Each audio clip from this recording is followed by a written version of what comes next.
तो यहाँ पर जो है पहला प्रश्न क्या है कि यदि दो समबाहु त्रिभुज का क्षेत्रफलों का अनुपात 9:4 हो तो उसके परिमापों का अनुपात क्या होगा। तो क्षेत्रफलों का अनुपात दिया गया है, हमने क्या बताए थे, क्षेत्रफल का अनुपात दिया हो और उनको जब भुजा में बदलना है तो अंदर रूट कर देना है।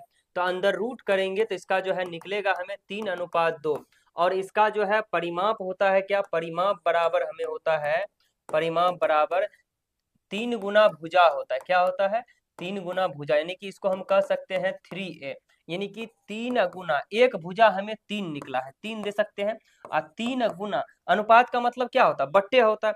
एक हमने क्या निकाले हैं, एक त्रिभुज का 3 भुजा निकला है और एक त्रिभुज का 2 निकला है, तो हमें बट्टे 2 करेंगे, 3 से 3 कट जाएगा तो हमें 3:2 निकलेगा, यानी कि 3:2 हमें बी नंबर में दिया गया है। ठीक है, हमारा देखिए अगला प्रश्न क्या है कि यदि त्रिभुज एबीसी तथा त्रिभुज डीईएफ में सभी भुजाएं क्या है, समांतर हो तो इनका क्षेत्रफलों का अनुपात क्या होगा। और क्षेत्रफलों का जब हमने क्या कहते हैं, जब भुजा का अनुपात दिया हो और क्षेत्रफल का अनुपात मांगी जाती हो तो उस स्थिति में क्या करना है, स्क्वायर कर देना है। तो स्क्वायर हम करेंगे 5/7 का, जब हम स्क्वायर करेंगे तो हमें हो जाएगा 25:49, यानी कि 5×5 7×7 49, यानी कि यहाँ पर हम 25:49 हमें बी नंबर में दिया गया है। चलिए हमारा अगला प्रश्न क्या है, त्रिभुज इतना इतना क्या है, समरूप त्रिभुज है, यदि इतना इतना का मान इतना दिया गया है। देखिए यहाँ पर मानों का समझिए, क्या कहा गया है कि त्रिभुज हमें इनका मान जो है क्षेत्रफल में दिया गया है, तो क्या लिखेंगे, एरिया त्रिभुज ए बी सी, और फिर से हम लिखेंगे क्या, एरिया त्रिभुज पी क्यू आर लिखेंगे। दोनों का मान दे रखा है, क्या दे रखा है, 6.5 और 5.2 इतना दिया गया है। अब स्क्वायर होता है तो यहाँ पे जो है जब चला जाता है तो स्क्वायर जो है चढ़ता है, तो हमें जो है स्क्वायर जब चढ़ेगा तो यहाँ पे क्या पॉइंट पॉइंट को हम उड़ा सकते हैं, काट सकते हैं। 13×5 = 65, 13×4 = 52, यानी कि हम कह सकते हैं 5/4 का स्क्वायर, यानी कि 25:4। तो 4×4 = 16, यानी कि कह सकते हैं 25:16। तो 25:16 जो है हमें बी नंबर में दिया गया है। चलिए प्रश्न है, एक समबाहु त्रिभुज के एक भुजा ए है तो इसकी ऊंचाई क्या होगा। जब त्रिभुज का जो है भुजा, इसका जो है ऊंचाई बराबर फार्मूला ही होता है √3/2a। तो यहाँ पे जो है कॉमन लेके आपको ऑप्शन में दिया गया है, तो कॉमन लेके जो ऑप्शन आपका बी नंबर सही है। यहाँ पर दिया गया है यदि दो समरूप त्रिभुजों का क्षेत्रफलों का अनुपात, देखिए क्षेत्रफलों का अनुपात दिया हो तो हमने क्या बताया है, सीधा रूट चढ़ा देना है। तो 10 का निकले 100 का निकलेगा तो 10:144 का निकलेगा 12, यानी कि 10:12 हमें जो है सी नंबर ऑप्शन में दिया गया है। चलिए यहाँ प्रश्न क्या है कि त्रिभुज एबीसी और एक डीएफ दिया गया है जिसका बीसी का मान 3 दिया है और ईएफ का मान 4 दिया है। यदि यहाँ पर त्रिभुज एबीसी का क्षेत्रफल दिया गया है तो यहाँ पर हम लिखते हैं एरिया त्रिभुज एबीसी, और फिर जो है एरिया त्रिभुज लिखते हैं डीईएफ बराबर बीसी कहाँ होना चाहिए, तो बीसी जो है एबीसी के पास होना चाहिए। तो हम लिखते हैं कि बीसी अब बटे ईएफ, तो यहाँ पे हो जाएगा हमें क्या हो जाएगा कि त्रिभुज एबीसी का मान दिया गया है हमें 54, अब बटे इसका कुछ नहीं दिया है तो एक्स तो मान सकते हैं, बिल्कुल मान सकते हैं। यहाँ पे अगर जो है क्षेत्रफल निकाल रहे तो स्क्वायर होगा, तो यहाँ पे क्या लिखेंगे 3/4 का स्क्वायर। तो हमें यहाँ इसको लिख सकते हैं 54 अब बटे एक्स बराबर 9/16, जिसको हम लिख सकते हैं 9x बराबर 54 गुना 16, यानी कि x बराबर 54 गुना 16/9, यानी कि नछा के 54, यानी कि 16 छक्के हमको हो जाएगा 96, जो कि 96 हमें बी नंबर में दिया गया है। चलिए यहाँ पर क्या दिया गया है, कोण ए बराबर 90 डिग्री और बीसी का मान 13 है, ए बी का मान इतना दिया गया है। जैसे कि मान लीजिए कोई इस प्रकार जो है त्रिभुज है और त्रिभुज में क्या है, इसको ए मान दिया है ए, ये मान आप मान लीजिए बी और सी। तो बीसी का मान आपको 13 यानी कि बड़ी भुजा है, और ये जो है ए बी का मान जो है 13 यानी कि 12 है, ए बी का मान 12 है, यानी कि आपको बी मांगा जा रहा है। जब पाइथागोरस प्रमेय का सूत्र लगाइए, जब दो भुजा दिया हो तो तीसरी भुजा के लिए क्या होता है, दो भुजाओं के वर्गों का योग तीसरी भुजा के वर्ग के बराबर होता है। तो यहाँ पे छोटी भुजा नहीं दे रखा है, तो छोटी भुजा नहीं दे रखा है तो इनके वर्ग में से घटेगा, तो 13 का स्क्वायर और माइनस 12 का स्क्वायर का अंदर रूट, तो 13 का 169 हो जाएगा माइनस 144, यानी कि हम कह सकते हैं अंदर रूट 25 होगा, जो 25 का रूट निकालने पर 5 निकलता है, जो कि सी नंबर ऑप्शन हमें सही होगा।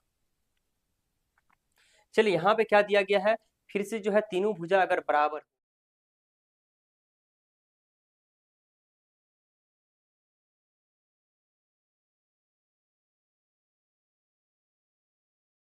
अगर तीनों कोणों को जोड़िएगा तो उनका मान कितना निकलता है, 180 डिग्री निकलता है। तो यहाँ पे हम लिख सकते हैं, एक और नहीं दिया गया है तो एक्स लिख सकते हैं, तो 180 डिग्री यानी कि 120 डिग्री प्लस एक्स बराबर 180 डिग्री, यानी कि एक्स बराबर 180 माइनस 120, यानी कि एक्स बराबर हम कह सकते हैं 60 डिग्री। कितना डिग्री, 60 डिग्री, जो कि सी नंबर में हमें दिया गया है।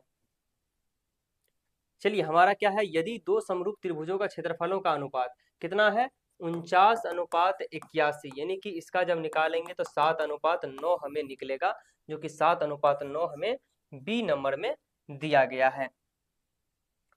चलिए यहाँ पे क्या दिया गया, दो समरूप त्रिभुजों का क्षेत्रफलों का अनुपात, फिर से वही 121:169, यानी कि जब हमें यहाँ पर जो है भुजा निकालनी हो तो हमें इसका जो है क्या निकालना पड़ेगा, सबसे पहले भुजा क्षेत्रफल से भुजा निकालेंगे तो 11:13, यानी कि 11 का ये वर्ग है, वर्गमूल है, ये 13 का वर्गमूल है, 11:13 निकलेगा। अब संगत ऊंचाइयों का अनुपात, तो ऊंचाई बटा ऊंचाई, ऊंचाई का जो है जो भी फॉर्मूला वो कट जाएगा, बचेगा फिर से यही सेम चीज निकलेगा रहेगा, तो सेम चीज हमें जो है 11:13 जो है 11:13 डी नंबर में दिया गया है।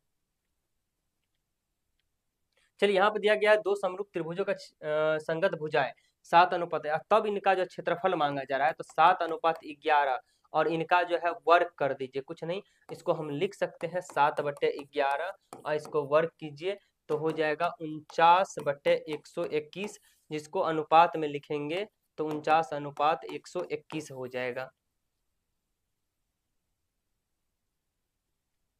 चलिए दिया गया है, फिर से अगला प्रश्न जो है भुजा दिया गया है और इसमें जो है एक त्रिभुज के मानों को यहाँ पर क्या दिया गया है, देखिए सवाल को कैसे घुमाया गया है, क्या दिया गया है कि ए बी के बराबर 3DE दिया गया है, ठीक है।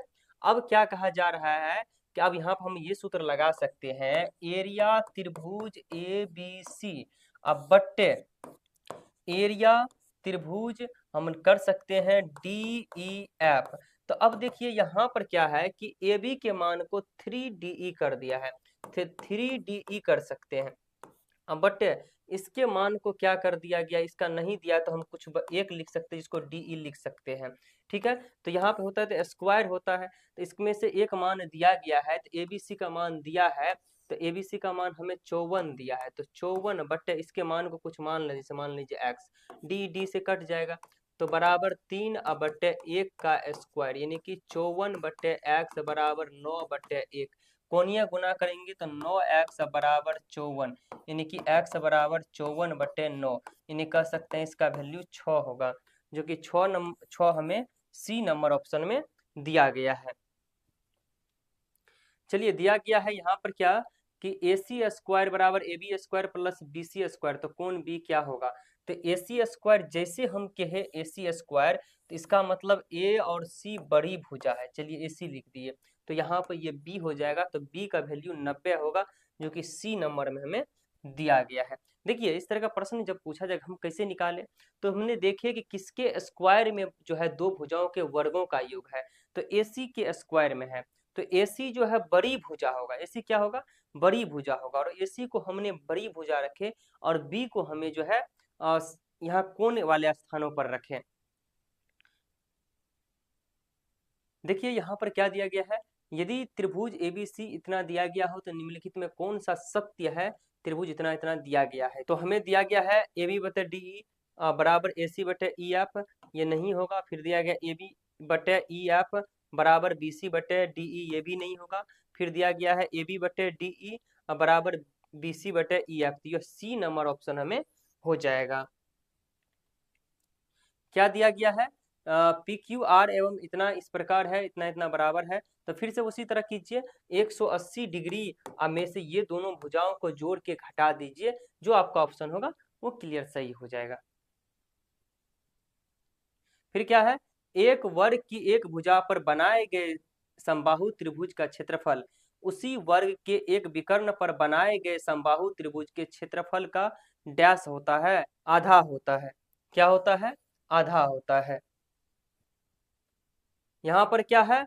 एक समकोण त्रिभुज में कर्ण का वर्ग विशेष दो भुजाओं का क्या होता है? तो इनके योगफल के बराबर तीसरी भुजा जो है हमेशा बराबर होता है। तो कर्ण जो होता है वो दो शेष भुजा का क्या होता है?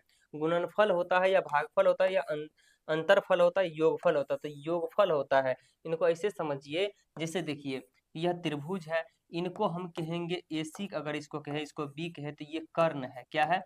कर्ण है। और ये दोनों भुजाओं को जब हम वर्ग करेंगे ना, तो ये कर्ण के बराबर, कर्ण के वर्ग के बराबर हमें प्राप्त होगा। चलिए, क्या दिया गया है? किसी त्रिभुज के दो भुजाओं के मध्य बिंदु को मिला दिया जाए तो यह रेखा क्या हो जाएगा? तो यह रेखा तीसरी भुजा का लंब समद्वि भाजक हो जाएगा। अगला प्रश्न क्या है? यदि त्रिभुज के एक भुजा का वर्ग अन्य दो भुजाओं के वर्ग के योग के बराबर होता है तो पहली भुजा का सम्मुख कोण क्या होता है? तो सम्मुख कोण हमेशा समकोण इस तरह के प्रश्न में होगा। दो समकोण त्रिभुज में एक त्रिभुज का कर्ण तथा एक भुजा दूसरे त्रिभुज के कर्ण तथा एक भुजा के समानुपाती हो तो दोनों त्रिभुज समरूप होती है। इस समरूपता को कौन सी कसौटी कहा जाता है? RHS कहा जाएगा इस कसौटी को। देखिए यहाँ पर फिर क्या दिया गया है? त्रिभुज ABC का वर्ग का क्षेत्रफल दिया गया है। दो भुजाओं का क्षेत्रफल यानी कह सकते हैं 16 बटे आप 25 लिख सकते हैं, आप बराबर 2.3, और एक नहीं दिया गया, इसको आप x मान सकते हैं। यानी कि ई बगल जो, या तो इसको इस पर रूट चढ़ा दीजिए या इस बगल वर्ग कर दीजिए। रूट चढ़ाइएगा तो 4/5 निकला, बराबर 2.3 बटे x, यानी कोणीय गुना कीजिएगा तो आपका हो जाएगा 4x, अब बराबर यहाँ पे हो जाएगा आपको 5 तिया 15 और 0.5 10 1 11, यानी कि x बराबर 11/0.5/4 की काटिएगा तो हो जाएगा 2.875। 2.875 आपको D नंबर ऑप्शन में दिया गया है। चलिए, यहाँ त्रिभुज की मध्यगत रेखाएं आधार को समद्वि भाजित करती है। क्या कहती है? करती है, समद्वि भाजित करती है हमेशा। किसी समकोण शीर्ष से कर्ण पर खींचा समरूप कहते हैं।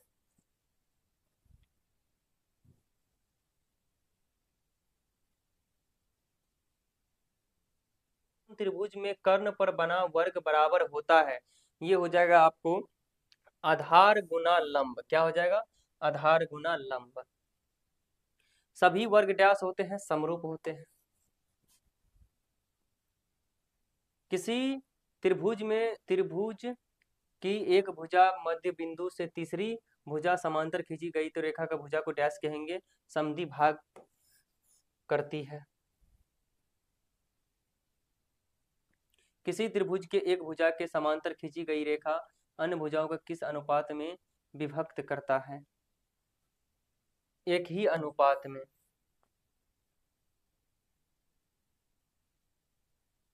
दो त्रिभुज में संगत कोण बराबर हो तो त्रिभुज संगत भुजाएं डैश होगी, तो समानुपाती होगी।